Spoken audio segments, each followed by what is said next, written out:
Swiss bank ಅಲ್ಲಿರೋ ಅಷ್ಟು ಹಣವನ್ನ ಚಿನ್ನವಾಗಿ ಕನ್ವರ್ಟ್ ಮಾಡಿದ್ರೆ ಇನ್ನು ಮುಂದೆ ಈ ದೇಶದ ಹೈವೇಗಳಿಗೆ ಟಾರ್ ಹಾಕೋದು ಬೇಡ, ಚಿನ್ನ ಹಾಕಬಹುದು ಅಂತಂದ್ರು. ನಗದೆ ಇನ್ನೇನು ಮಾಡ್ಬೇಕು ಅದನ್ನ ಹೇಳಿದ ಅಯ್ಯಪ್ಪ ಅಂದೆ ಒಂದ್ಸಲ. ಅಂದ್ರೆ ಹೆಚ್ಚು ಕಡಿಮೆ 100 ವರ್ಷ ನಾವ್ಯಾರು ಟ್ಯಾಕ್ಸ್ ಕಟ್ಟೋದು ಬೇಡ. ಹೇಳಿದ್ರು ಇದನ್ ಚಿನ್ನವಾಗಿ ಕನ್ವರ್ಟ್ ಮಾಡಿದ್ರೆ ಏನ್ ಮಾಡೋದು? ಅವ್ರು ಹೇಳಿದ್ರು ನಿಮ್ ಮನೆಯಿಂದ ರಸ್ತೆ ಬರ್ತಿರಲ್ಲ, ಆತರ ಎಲ್ರ ಮನೆಯಿಂದ ರಸ್ತೆಗೆ ಬರೋ ರಸ್ತೆನೂ ಚಿನ್ನ ಮಾಡ್ಬೋದು. ಬೋಳಿ ಮಗ ಹೇಳಿದ್ರಿ ಏನ್ರಿ ಅದು ಮಾತಾಡೋದು?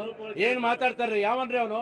ಚಿನ್ನದ ರಸ್ತೆ ಚಿನ್ನದ ರಸ್ತೆ ಚಿನ್ನದ ರಸ್ತೆ ಅಂದ್ರೆ ಬಂತೇನಪ್ಪ ಚಿನ್ನದ ರಸ್ತೆ ಅಂತ. ಅಟಲ್ ಬಿಹಾರಿ ವಾಜಪೇಯಿ ಅವರು ಸುವರ್ಣ ಚತುಷ್ಪಥ ರಸ್ತೆ ಅಂತ ಮಾಡಿದ್ರು. ಸುವರ್ಣ ಅಂದ್ರೆ ಚಿನ್ನದ ರಸ್ತೆ ಅಂತ.